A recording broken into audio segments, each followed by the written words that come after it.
Hey, and welcome back to another video as your lifestyle is Kay, your secure woman mentor. And today I actually want to answer a question that I got in the comments um, on my Manifestation 101 video. I thought it was a good segue to kind of diving just a little bit deeper into manifestation and how that looks for those who really don't know how it works. You're meant for me, you I adore. You're sent to me. Before we even start, I wanted to let you know that I will have an email address in the description box for any questions that you might have pertaining to any video that I've done and will do in the future. Anything that you have pertaining to relationships, insecurities, self help, all of those good things. And I will answer your questions in an upcoming video. So look for that email, number one. And also, another thing, a lot of the ladies have been asking about my hair. So, what I will do is also in the description box, I will click the link to more details about my hair. It's actually a TikTok video, and I hope that you enjoy this style as much as I do. So, here are the questions here. Here are the questions. And I'm just going to dissect them. Let's dive in. Now, we have grown up in a very patriotic and religious environment. I grew up in a Baptist church in a Baptist environment. As I've grown, as I've learned, I no longer participate in organized religion. And I have family members who still do. But because I have a choice and I've learned what works for me, my choice is not to. Now, those who I still have friends and everyone else, I mean, there's a lot of people around me who are still in organized religion. So there's no judgment coming from me and there's no judgment coming from them. And I'm glad that I have that environment where I don't have people judging me because we don't necessarily believe in the same thing, but do believe in the same thing. Religion, all religion, stems from a foundation of spirituality. I think we can all agree on that. And not everybody has the mindset or the wherewithal to dissect it into the depths of what it truly can be, of what spirituality truly can be. So, what people do is take out certain aspects of spirituality and create a religion based around what they believe to be true, which is totally fine. And just because a person isn't religious does not mean they do not have a relationship with the Most High, with the aboves. The first part of this, like 3-part question is, what if the life you desire is opposite from your priorities? Now, this stems more to manifestation, right? So I want you to understand that our priorities are going to always be our priorities. Everyone has priorities. There's something that we have to do on a day-to-day basis in order to live, in order to survive, right? That's the whole reason we have desires, because our current life isn't giving us the full life experience. Everyone's desires are probably different from their priorities, but your priorities shape your desires. I'm going to give you an example of this. You have a priority to take care of your family, pay your bills, have a roof over your head, have food on the table, those normal things that are priority for everyone. Your priorities are going to lay the foundation for your desires and your manifestations moving forward. So you know those are your priorities. So now imagine, manifest, bring into your existence that you will never have to struggle to maintain the priorities in your life. You can start there. I think a lot of times what people do is when they talk about manifestation, that people think you have to manifest this elaborate life. I want $100 million and I want a big mansion. So we have to be at some aspect realistic, right? So you start where you are. And I think that's where a lot of people confuse what manifestation is. You start where you are because you have to build up that ability to imagine something greater than what's in front of you. But if you can manifest just the small things, some people have just started with, hey, I want to manifest a hot dog. That's because it's getting you in line and aligned to your thoughts. Your imagination starts here. What you image into the world starts here. So your priorities will lay the foundation for your desires. That's number one.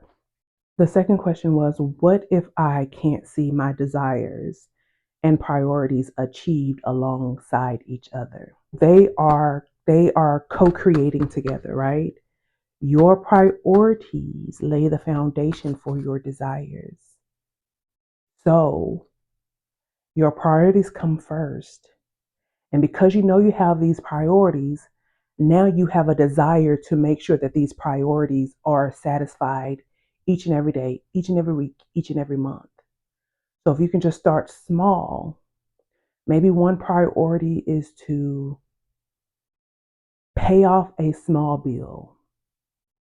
Maybe that's your priority. That then becomes your desire. That then becomes your focus of manifestation. All manifestation is a request that you're putting out into the world, into the universe, onto God, however you want to look at that. And you are just getting aligned with your desire, with your higher self, with God, with the things that you want to bring into your life.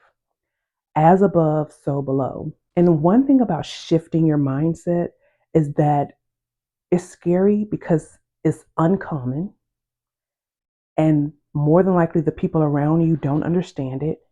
And you can't really talk to them about it. And if you are speaking to them about it, they're like, what the hell are you talking about? That just can't happen. They become very pessimistic. So if you watch my video about silence, that goes into detail too. Be silent when you're doing this. This is no different from you praying in a sense. But to me, and this is to me, it may not resonate with you, but to me, a prayer is more of a begging and asking and pleading, and a manifestation is more of, it should come from the place of, I have and I can receive. But it takes time. It takes time to get there. So these questions are great because sure, these are questions everyone has who's starting out. When I started out, I did not get it either. And I thought that people were going to think that I was crazy. But I started this process in 2012. So at this point, it's been over 10 years. But it took me some time to unlearn my old mindset and come into a new mindset.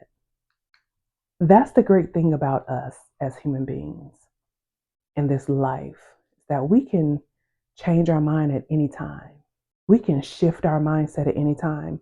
We just have to be intentional. And then their third question was more geared towards organized religion. They said, I got back into organized religion because it helps me have a relationship with Jesus. I don't want to rely on myself anymore. I get this too.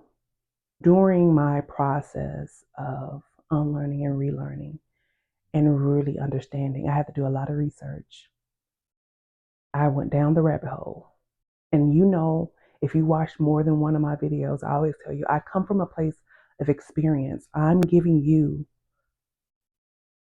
tips and tricks and conversation based on my own experience.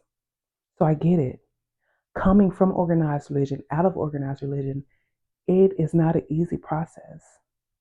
Because number one, no one else is probably doing what you're doing. No one else is probably going through what you're going through mentally and internally, the feelings that you feel. But through my research, And I don't know what verse it is or what book of the Bible. I began to learn the Bible a lot more after I released organized religion, after I decided that this wasn't the place for me. I didn't stop learning. I just stopped allowing someone to tell me how to learn a thing when I'm fully capable of doing it on my own. Some things you have to learn on your own. And if you watched my previous videos, and the main one I'm going to reference to again is being silent. When you get silent and you start to really study and research, you learn so much. And in the Bible, Jesus said, and I'm just paraphrasing, but I'm pretty sure if you're in church and you read the Bible, you know this. These things I do, you can do as well, even better than I. And if I look through, I might just put the verse in scripture here, just so you know that I'm not pulling this out of my head, right? These things I do, you can do even better. We have the capability to do all things great and do all things with grace and do all things with maturity. But because we feel like the only way to a thing is this way, we don't look for a different way. We don't even expand our mind for another option. There's always more than one way to do a thing. And no one way is bad or good. It's just the way that you've chosen to accept the way that you do this. I like to think of the Bible itself as just a lot of different people with their own God experience who has written it out into a book, and they've put these books together. We don't have them all. So you could have the book of your name, I could have the book of my name, because of course, we're all having an experience here on earth, our own journey, and everybody's experience looks different. So could you look at someone's experience and say, okay, that kind of relates to mine. So I'll take a little bit from this one. And that one also kind of relates to mine. So I'll take a little bit from this one. All I'm saying is that when it comes to your relationship with the Most High, it has to involve you. You have to depend on you in order to build that relationship.